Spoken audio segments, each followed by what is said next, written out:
अस्सलाम वालेकुम नाजरीन, आप देख रहे हैं स्टेट क्राफ्ट और मैं हूं सैयद मुजम्मिल शाह। नाजरीन, 27वीं आईनी तरमीम के हवाले से डिबेट का सिलसिला जारी है। इस हवाले से हमारे सामने कोई टाइम फ्रेम तो मौजूद नहीं कि हुकूमत इसको कब पेश करने जा रही है, लेकिन ज़रा ये दावा कर रहे हैं कि इसे 7 नवंबर को सेनेट में पेश कर दिया जाएगा।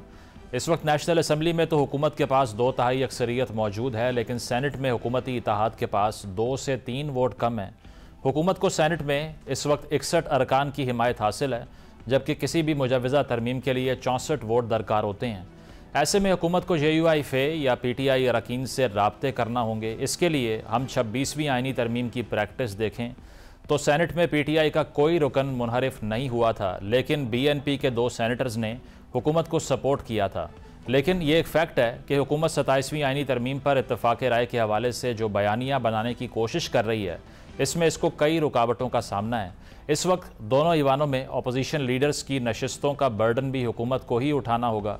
इसके अलावा PTI के साबिक रहनुमाओं ने मुज़ाकरात की जो कोशिश शुरू की है, इस हवाले से ये रहनुमा तो दावा कर रहे हैं कि सियासी असीरान की रिहाई के लिए शुरू की जाने वाली कोशिश को बड़ी इब्तदाई कामयाबियाँ हासिल हुई हैं और इसके रिज़ल्ट आइंदा चंद दिनों में सामने आना शुरू हो जाएंगे। गुफ्तगू का आगाज़ करते हैं। साबिक वफाकी वज़ीर फवाद चौधरी साहब हमारे साथ मौजूद हैं। शुक्रिया फवाद साहब आपके वक्त का। शाह महमूद साहब के साथ जो आपकी और आपके कॉलीग्स की मुलाकात हुई, अब वो कंट्रोवर्सी का सेंटर बन चुका है। पहले तो ज़रा इसे क्लैरिफाई कर दें कि मुलाकात कैसे हुई, ताकि जो आपके नाक़दीन हैं उनको जवाब मिल जाए कि किसने ये रास्ता खुलवाया and you were able to meet him. वो तो देखिए हॉस्पिटल में है, हॉस्पिटल में तो फैमिली से, फ्रेंड से, बल्कि अभी तो सलमान राजा साहब वगैरह ये सब लोग मिलके आए हैं। वो तो सिर्फ चूंकि लोगों की जिनकी नीयत नहीं है जाने की, वो ऐसे बहाने बनाते रहते हैं कि जी वो नहीं हो रहा और ये नहीं हो रहा। जब जाना होता है तो उस वक्त तो कोई मसला नहीं है। हॉस्पिटल में तो कोई प्रॉब्लम नहीं है ना। जेल के अंदर चले फिर भी ये है कि इशू, लेकिन खैर हमारी तो कोर्ट लखपत में भी चूंकि उस दिन वो कोर्ट डे था तो हम चले गए थे। एजाज चौधरी साहब से भी मिले, बाकी कारकुनों से भी मुलाकात हुई। तो इसलिए जब नीयत हो तो फिर तो हो जाती है। लेकिन ये जरूर अलबत्ता पॉजिटिव बात है कि हमारी मुलाकात रोकी नहीं गई। अदरवाइज रोका जा सकता है। होने में इशू नहीं है, रोकने में इशू है। ठीक है, रोकी नहीं गई। ठीक है। और इस पर सलमान राजा साहब का अगर व्यू पॉइंट देखें, वो ये कहते हैं कि शाह साहब से उनकी मुलाकात हुई, उन्होंने कहा वो खान साहब के साथ हैं, और जो मुलाकात आप लोगों की शाह साहब के साथ हुई है वो उनके इमाम पर नहीं है। देखिए पहली बात तो ये कि ये तो खैर बात ही इम्कान है ना। हम भी तो खान साहब के साथ ही है ना, पूरा पाकिस्तान ही खान साहब के साथ है, वो इशू नहीं है। और जो शाह साहब के साथ जो मुलाकात भी हुई है, जो एजेंडा है, अगर आपको याद हो मुजम्मल, तो मेरा ख्याल है ये 5 फरवरी 2025 को अडयाला जेल के जो ये असीरान हैं, इन्होंने एक लेटर लिखा था अडयाला में कोट लखपत वालों ने, और वहां पे कहा था खान साहब को कि एंगेजमेंट होनी चाहिए, टेम्परेचर नीचे लाना चाहिए, और उसको रद्दी की टोकरी में फेंक दिया गया। और ये जो असीरान है, जो PTI की असल लीडरशिप है, उनको ना तो किसी पॉलिसी एडवाइस में शामिल किया जाता है, उनसे मिलने कोई नहीं किया। उनके केसेस जो हैं उनका बुरा हाल हुआ है। तो बुनियादी तौर के ऊपर तो देखिए ना, मसला जो है वो यही है कि हमने कोशिश की है कि उनके एजेंडे को आगे बढ़ाया जाए। ये जो एजेंडा है गुफ्तगू का, ये हमारा नहीं है। ये तो खुद ये जो 5 बड़े लीडर्स हैं तहरीक इंसाफ के, जो कोट लखपत में इस वक्त कैद हैं, कि उन्होंने बनाया था। हमने तो सिर्फ एजेंडे को रिवाइव किया। लेकिन उनका ये कहना कि शाह साहब हैरान हो गए आप सबको देख के, और उन्होंने ये कह दिया कि आप लोगों को उन पर मुसल्लत किया गया किसी की तरफ से। How do you respond to that? देखिए आज मुझे PTI के हमारे सीनियर दोस्त हैं, तो उन्होंने आज मुझे कहा है कि जी आपने जो है वो इस लीडरशिप के ऊपर और राजा साहब के ऊपर तनकीद नहीं करनी है, तो लिहाजा मैं फिर उसको जो है वो नहीं उस तरह से रिस्पॉन्ड करता। फाइनली आप कायल हो गए। लेकिन नहीं, मैं तो कायल नहीं हूँ, लेकिन अब वो मैं उसका, मेरा भाई है काफी, मैं उनका एहतराम करता हूँ, तो इसलिए फिर जो है वो मैं उस तरह से नहीं कर रहा। बट नॉनदलेस मेरे ख्याल में ये है कि इस वक्त देखिए मुझे तो समझ नहीं आ रही ना, अगर आप जब किसी को लेंगे, देखिए हम क्या कह रहे हैं, हम कह रहे हैं इमरान खान को और पॉलिटिकल प्रिजनर्स को रिलीज किया जाए। लेट्स से कि हम PTI में नहीं है, हमारा कोई ताल्लुक नहीं है, हम मुखालिफ जमातों में हैं, तो फिर भी अगर मैं ये कह रहा हूं तो आपको तो मुझे सपोर्ट करना चाहिए ना। प्रॉब्लम क्या है? अगर आप एक रिलीज इमरान खान की बात कर रहे हैं, आप कहते हैं पॉलिटिकल प्रिजनर्स को रिलीज किया जाना चाहिए, तो क्या ये पीटीआई जो है उसकी लीडरशिप इसकी मुखालफत कर क्यों रही है? ये देखिए ना आप, मतलब इसका लॉजिक क्या है, मुझे जरा समझाइए कि क्या लॉजिक। एक लॉजिक ये है कि सम ऑफ दोज पीपल फील कि ये माइनस इमरान खान तहरीक चलने लगी है, शाह महमूद साहब का एक ब्रेक अवे फैक्शन आप क्रिएट करने की कोशिश कर रहे हैं। That's the accusation. यानी आप सही है, यानी आप कहें कि इमरान खान को रिलीज किया जाए तो इसका मतलब यह है कि आप पीटीआई को तोड़ रहे हैं। एग्जैक्टली वो क्या ये रहे हैं लॉजिक भी तो जी। अच्छा, कोई लॉजिक भी तो होना, मतलब ये क्या बात हुई कि देखिए ना, इमरान खान के जेल के अंदर होने का फायदा जो है वो तो सच्ची बात है कि मौजूदा लीडरशिप को है, या फिर बाहर बैठे हुए यूट्यूबर्स वगैरह को है जिनकी इकोनॉमी चल रही है, या वकीलों को है। हम लोगों को तो सरासर नुकसान है इमरान खान की जेल में, तो लिहाजा हमारी कोशिश तो है ना कि वो बाहर आए, बाहर आएंगे वो देख लेंगे। और इस पे आपने ये भी ट्वीट किया कि आप इस बात पर खुश हैं कि सियासत में ठहराव आ रहा है, थोड़ी परसिस्टेंस आ रही है और 10-15 दिनों में इब्तदाई रिजल्ट्स भी वाज़े होना शुरू हो जाएंगे। तो ये रिजल्ट्स पार्टी को मिलने वाली कंसेशन से मुतल्लिक है या खान साहब से मुतल्लिक किसी खबर का जिक्र हो रहा है? देखिए, सबसे पहली बात तो मुजम्मल बात यह है कि जो पॉलिटिकल मॉडर्न डेमोक्रेसीज हैं वो ऐसे फंक्शन करती हैं कि आप एक जो अपोजिशन है उसके भी स्टेक्स बनाते हैं सिस्टम में, ताकि अपोजिशन डीरेल ना करे सिस्टम को। हमारे यहाँ जो सबसे बड़ा प्रॉब्लम है वो ये है कि आपने अपनी अपोजिशन को बिल्कुल दीवार से लगा दिया है मौजूदा हुकूमत ने, और वो उनको कोई स्टेक्स देने को राजी नहीं है। इसलिए पाकिस्तान की सियासत के अंदर, और अवाम तो इमरान खान के साथ है, तो पाकिस्तान की सियासत के अंदर जो एक अपहीवल है, जो एक वोटेलिटी है, वो बेसिकली इस वजह से है कि अपोजिशन को उसका राइटफुल रोल नहीं मिल रहा। और हमारी हुकूमत से दरख्वास्त यही है, बात जो है ये कर रहे हैं कि आप अपोजिशन को इतना दीवार से ना लगाएं कि वो उसके पास कोई ऑप्शन ही ना रहे सिवाय इसके कि वो हर वक्त क्योस, अनार्की, मूवमेंट्स इनका सोचते रहे। और ये फवाद साहब जो बातचीत की एक उम्मीद आपको नज़र आ रही है, जिसको light at the end of the tunnel कह रहे हैं आप, अब इस पर सबसे बड़ी जो रुकावट है, रोड ब्लॉक है, वो तो खान साहब बजाते खुद ही हो गए। बातचीत के सरियन खिलाफ हैं, उनका रीसेंट ट्वीट भी आपने देखा होगा, और जिस तरह के बयानात उनकी तरफ से आते हैं उसमें मफाहमत का तो कोई अंदाज़ दिखाई नहीं देता। तो आप उन्हें पहले कायल कैसे करेंगे कि जो रास्ता हम ले रहे हैं ये ठीक है? नहीं, पहले उन्हें कायल नहीं करना, पहले हुकूमत को कायल करना है। देखिए ना, मसला ये है कि आप अपोजिशन को बिल्कुल जब दीवार से लगा देंगे और ये उनसे मुतालबा करना कि वो बात भी सख्त ना करें, वो कोई अपोजिशन भी ना करें, तो देखिए ना, वो तो बड़ा फिर एक अनफेयर डिमांड होगी। सबसे पहले हुकूमत एक कदम आगे बढ़ाए, जो पॉलिटिकल प्रिजनर्स हैं उनको लीगल जो रिलीफ बनता है उनका वो दिया जाए, और टेम्परेचर में थोड़ा कमी लाई जाए।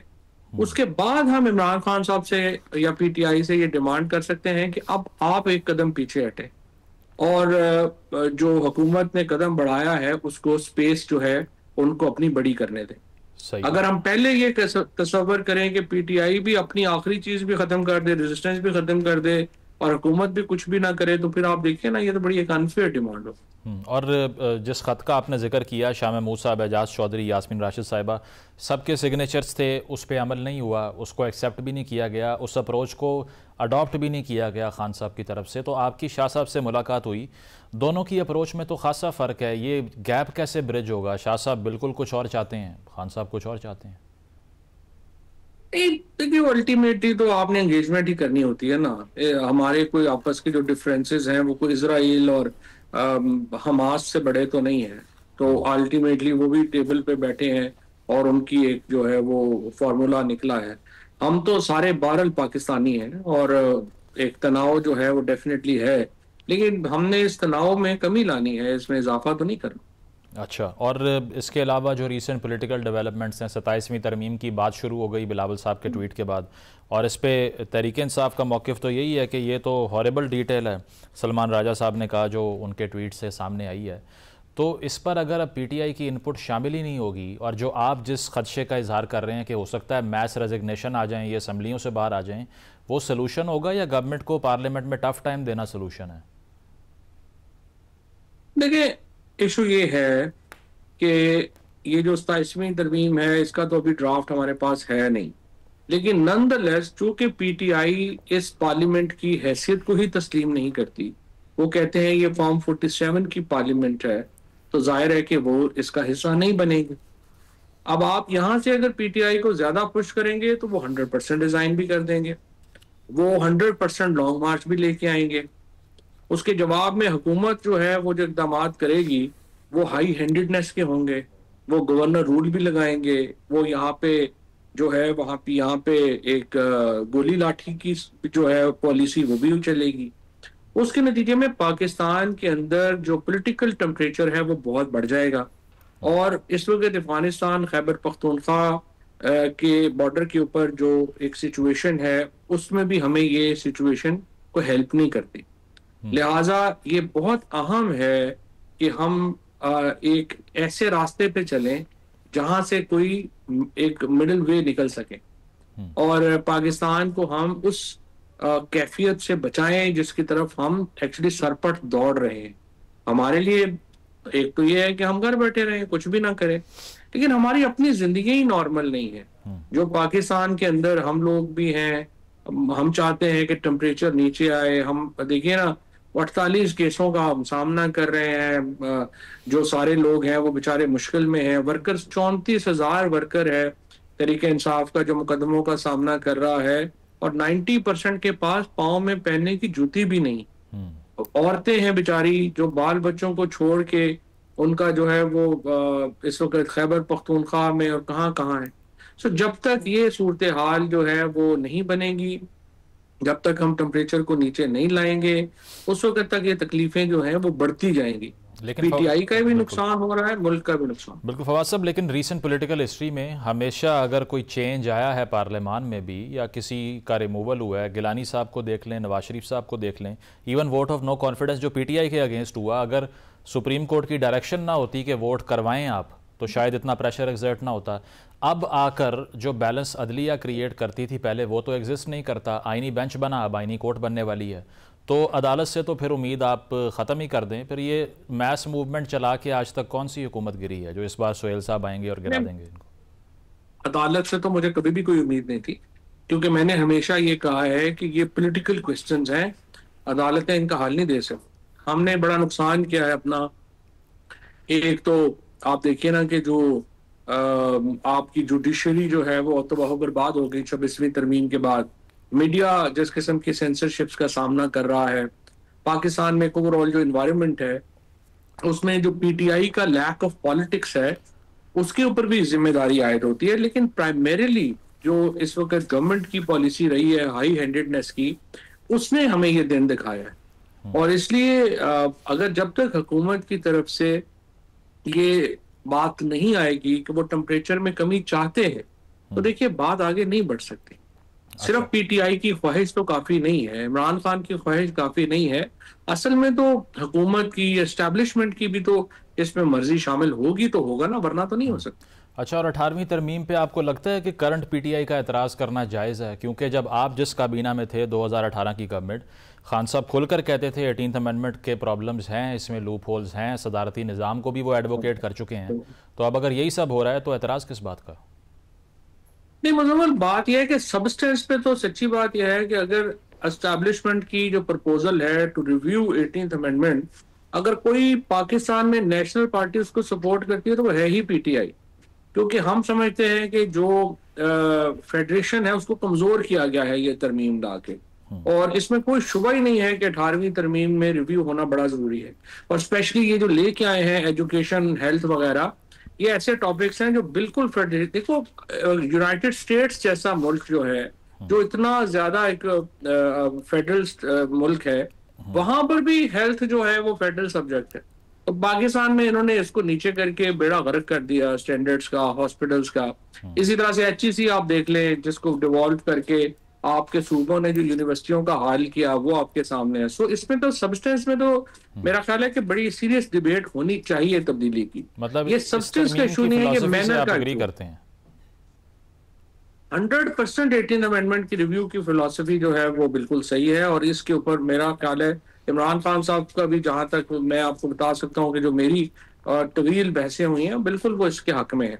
लेकिन प्रॉब्लम मैनर का है, जिस मैनर से ये आ रही है और ये पार्लियामेंट जो ला रही है, जाहिर है कि इसके ऊपर कोई किसी का वो एतबार नहीं है। फिर ये भी है, ये जो बाकी अमेंडमेंट्स ला रहे हैं, यानी कॉन्स्टिट्यूशन जो कोर्ट बनाने का मामला है, तबाहकुन है। तो बिलावल भुट्टो को समझ नहीं है कि वो कर क्या रहे हैं।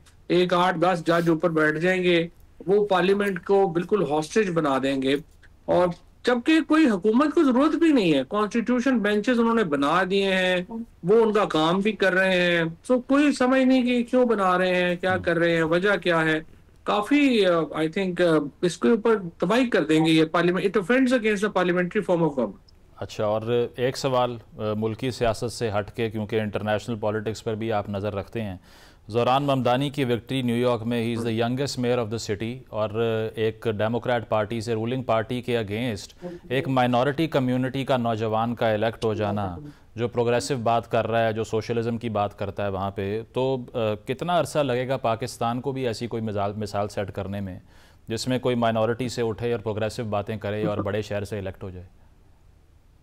ये तो सिर्फ अमेरिका में ही हो सकता है। सच्ची बात यह है कि जहाँ पे आप देखें कि प्रेसिडेंट ओबामा ने कहा है कि this is the power of USA, कि जहाँ पे आप वोट से मुल्क तब्दील कर सकते हैं। This is the power of the citizens of USA. So जब अगर किसी आपने मुल्क को मुल्क के अवाम की जो एम्पावरमेंट है ना, वो उसके वोट से आती है। और जहाँ वोट को इज्जत देने की बात होगी, जहाँ वोटर के पास ये अख्तियार होगा कि वो हुकूमत बनाए और गिराए, वही मुल्क जो है वो अजीम मुल्क बन सकते हैं। वही मुल्क जो है वो सुपर पावर की रेस में आ सकते हैं। कोई और मुल्क जिसमें अवाम की कोई हैसियत नहीं हो, जहाँ पे वोट की कोई इज्जत ना हो, जहाँ पे जो प्रोग्रेसिव ना हो, वो कैसे आगे आ सकता है? बिल्कुल, जो शफाफियत है निज़ाम की, वही मजबूत करती है स्ट्रक्चर को। बहुत शुक्रिया। फवाद चौधरी साहब हमारे साथ मौजूद थे। एक ब्रेक शामिल, ब्रेक के बाद वापस आते हैं। Stay with us.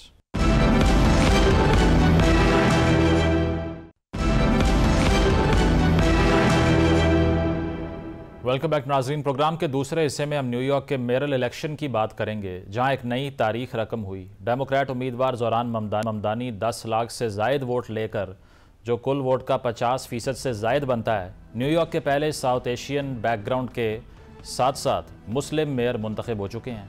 Zoran Mamdani 3 मरतबा के साबिक गवर्नर और आज़ाद उम्मीदवार एंड्रू कोमो और रिपब्लिकन हरीफ कर्टिस को शिकस्त देकर न्यूयॉर्क सिटी के मेयर मुंतखब हुए।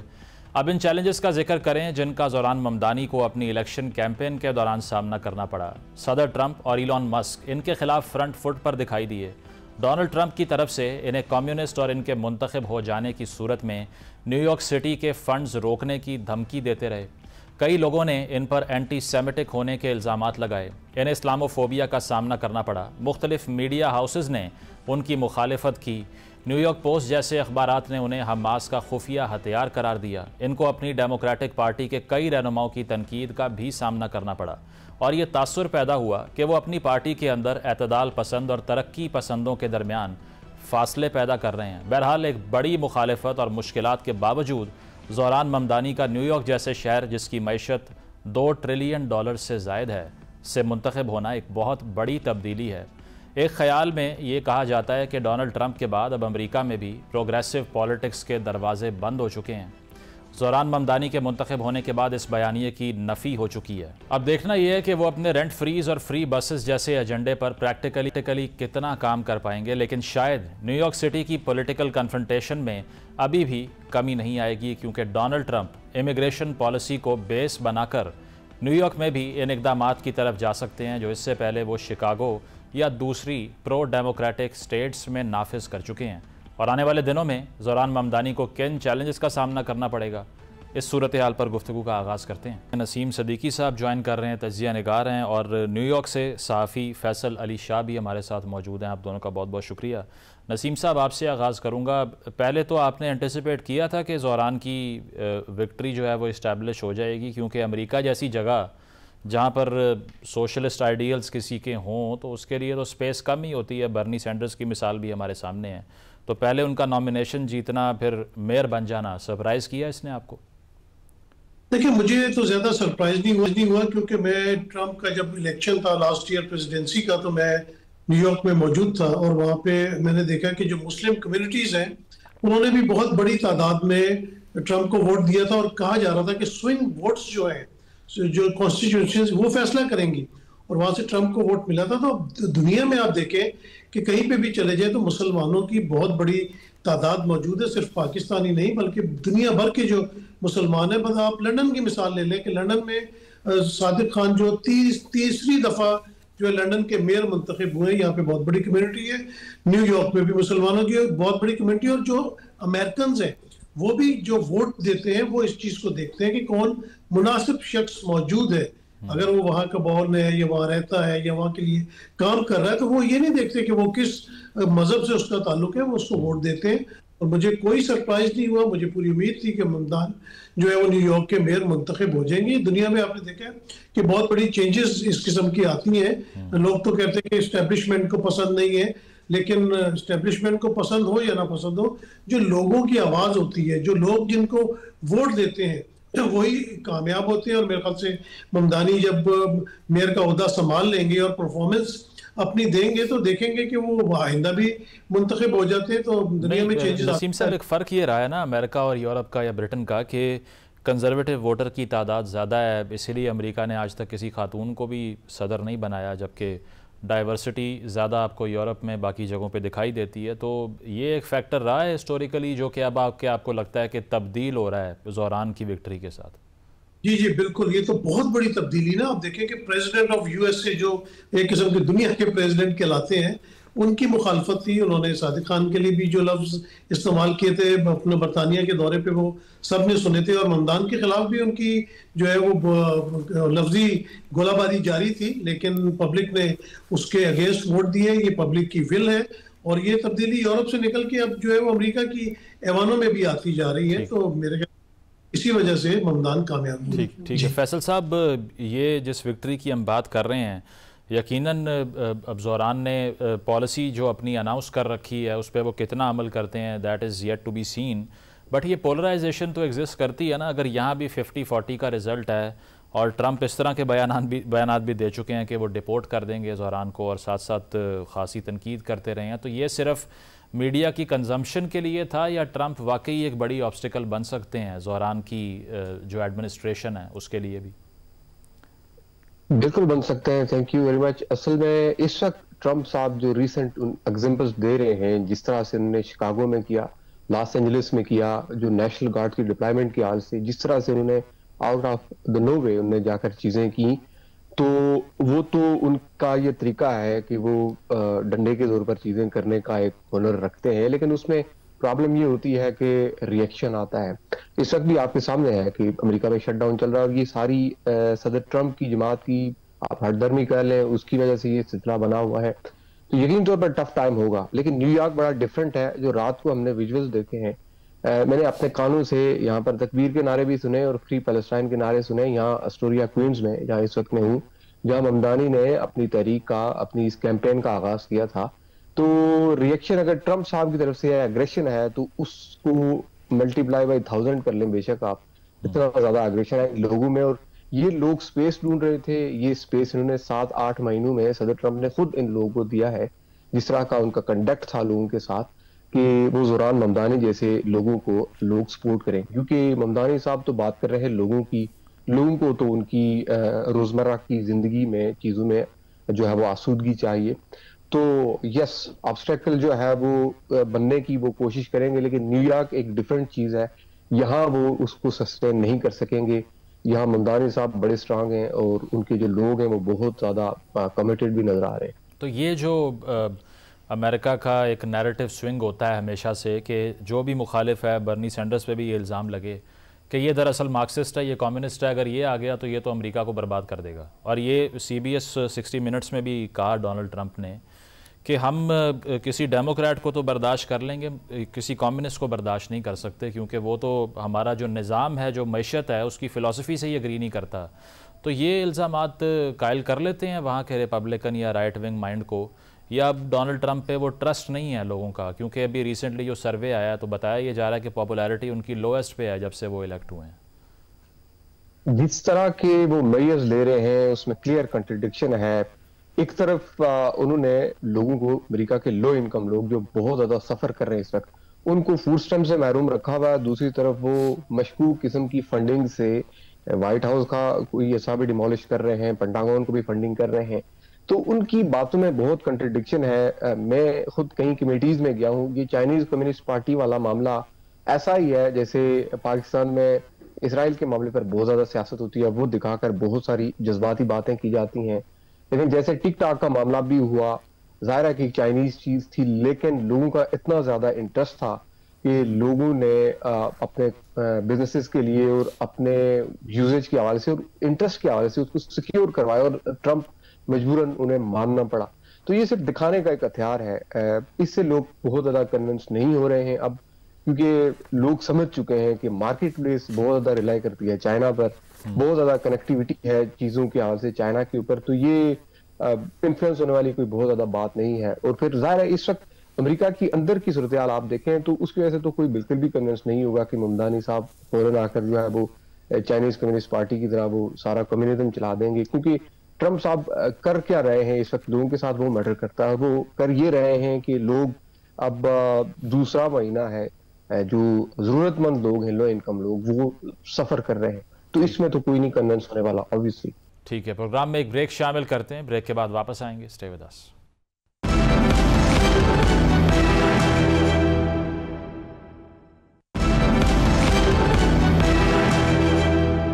वेलकम बैक नाजरीन, डिस्कशन को कंटिन्यू करते हैं। जिस तरह से फैसल कह रहे हैं नसीम साहब, एक तो नैरेटिव की वॉर भी आजकल हुआ करती है। जिस तरह जो अमेरिकन प्रेसिडेंशियल इलेक्शंस थे उसमें भी ट्विटर का जो इस्तेमाल रहा, इलॉन मस्क की सपोर्ट रही, वो बड़ी क्रूशल साबित हुई ट्रंप के लिए।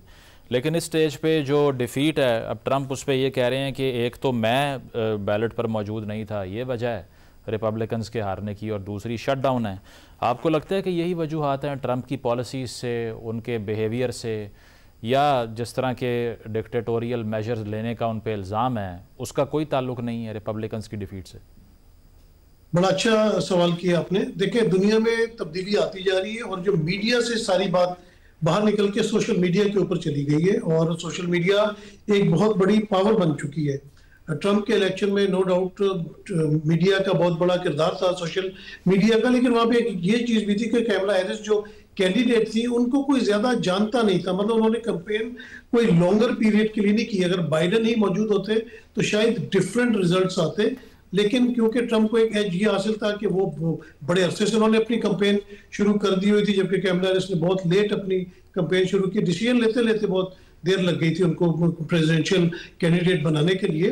तो उसके बाद जब लोगों ने देखा कि जो परफॉर्मेंस ट्रंप दे रहा है, जो वादे करके आया था, जो तब्दीली वो लोग चाहते थे, उन्होंने देखा कि वो तो कुछ भी नहीं किया, बल्कि जितने भी उन्होंने फैसले किए माशी तौर पे भी, वो फौरन उनको यू टर्न लेना पड़ा। जैसे उन्होंने टैरिफ्स लगाए, फिर टैरिफ्स वापस लिए, और आवाम खुश नहीं है, माशी हालात यूएसए के भी कोई बेहतर नहीं आ रहे, तो वो फौरी तौर पर रिएक्ट करते हैं और अपना रिस्पॉन्स देते हैं। तो इसीलिए मेरे ख्याल से उन्होंने ट्रंप की बात को इतनी अहमियत नहीं दी, और वो कन्विंस है ममदान की जो उसने बातें की, जो अपने इलेक्शन कैंपेन की। नसीम साहब, ये इलेक्शन स्लोगन्स तो लगते हैं। ट्रंप ने भी अपने लास्ट टेन्योर में कहा था कि मैं दीवार बना दूंगा, इस बार वो कह रहे हैं मैं सबसे बड़ी डिपोर्टेशन करूंगा, लेकिन रियलिटी से इतना ताल्लुक नहीं होता इन बातों का।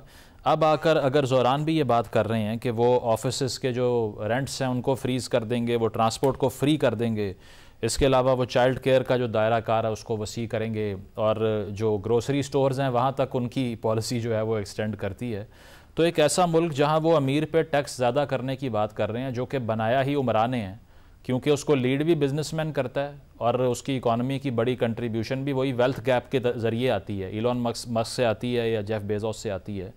ऐसे मुल्क में न्यूयॉर्क जैसे शहर में खड़े होकर ये कहना कि मैं अमीर लोगों को टैक्सेशन के बाद न्यूट्रलाइज करूंगा, ये पॉसिबल है या सिर्फ नारा है? देखिए, अभी वो आए हैं और उनकी कोशिश क्या होती है, वो यहाँ पे आके क्या कहते हैं। जैसे मैंने पहले आपको मिसाल दी कि लंदन में सादिक खान आए तो वो अपने वादे करके आए थे, लेकिन जब उन्होंने परफॉर्म किया तो उनको दूसरी दफा भी वोट मिला, तीसरी दफा रिकॉर्ड था कि वो भाई तीसरी दफा मेयर मुंतखब हुए। तो इसी तरह ममदान अगर जो बातें की हैं और उस पर परफॉर्म करेगा, और न्यूयॉर्क सिटी के जो रिहायशी हैं जिन्होंने उनको वोट दिया, उनको फैसिलिटीज मिलेंगी और उनको जो वादे किए वो पूरे होते हुए नजर आएंगे, तो ये कामयाब होंगे और अगली दफा के लिए भी एक मजबूत कैंडिडेट होंगे। लेकिन अगर इनके भी नारे सिर्फ सियासी नारे निकले तो डेफिनेटली जो है वो उनको नुकसान उठाना पड़ेगा और हम उनके मुखालिफ करेंगे। लेकिन दूसरी तरफ आपने देखा कि सोशल मीडिया एक बहुत बड़ी ताकत है, सोशल मीडिया पे ही ट्रेंड्स चलेंगे और जो ये काम अच्छे करना शुरू करेंगे फौरन पजीराई और अगर वादे पूरे तो नाकाम रहेंगे। ठीक है, मीडिया कैंपेन तो यकीनन उनकी काफ़ी ब्रिलियंट रही। फैसल, ये जो इल्ज़ाम लगता है ज़ोरान पर वो ये है कि अब ये इलीगल इमिग्रेशन पे जो है लीनियंसी आ जाएगी, ये उनको अलाउ कर देंगे। ऑब्वियसली ऐसी बात कोई उन्होंने बजाते खुद तो नहीं की, ये तो एक्यूजेशन है। लेकिन उनकी वोटिंग बेस में आपने क्या देखा कि बड़ा पोर्शन एक्सपैट्स का था, इमिग्रेंट्स का था, या फिर जो अमेरिकन्स हैं वो बजाते खुद भी डिसइल्यूजनमेंट का शिकार हैं, वो भी रिपब्लिकन्स को सपोर्ट नहीं कर रहे थे? ऑब्वियसली, क्योंकि ये शहर जाना जाता है बहुत ज़्यादा इमिग्रेंट्स को हाउस करने के हवाले से। तो जैसा कि उन्होंने नाम लिया अपनी तकरीर में, उन सारे शोबों से ताल्लुक़ रखने वाले लोगों का जो सारे ही बड़े ही डेली जो है वो अर्निंग पे बहुत ज़्यादा रिलाय करते हैं, तो उसमें तो सारा वो तबका है जो कि लोअर तबका है। तो ऑब्वियसली सब वो लोग हैं जो कि इमिग्रेंट्स हैं। फिर इनका जो इमिग्रेशन के हवाले से ऑब्वियसली कोऑर्डिनेशन जो है वो सदर ट्रंप की पहले भी बहुत ज़्यादा उनके एरिक एडम्स जो साबिक मेयर थे उनके साथ बहुत ज़्यादा मसले मसाइल रहे।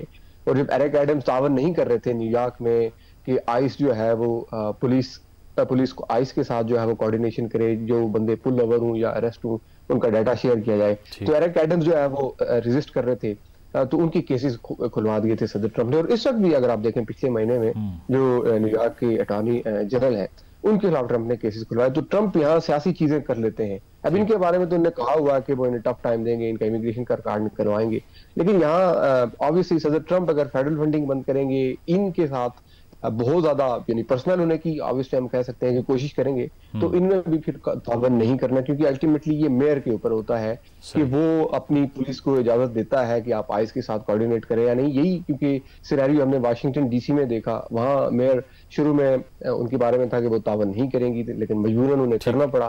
तो ये एक क्रिटिकल पॉइंट हो सकता है। अगर तो सदर ट्रंप ऐसा करते हैं जैसा उन्होंने कहा कि मैं फर्ज रोक दूंगा, तो फिर उस सिनेरियो में यानी एक मुश्किल सूरत पैदा हो सकती है। सही, तो चैलेंज ज़ोरान के लिए डोनाल्ड ट्रंप ही रहेंगे और देखना यह है कि वो कितना आगे जाके कन्फ्रंट करते हैं ज़ोरान को। बहुत शुक्रिया। फैसल अली शाह, नसीम सदीकी हमारे साथ मौजूद थे। शामिल करते हैं, ब्रेक के बाद वापस आएंगे। Stay with us.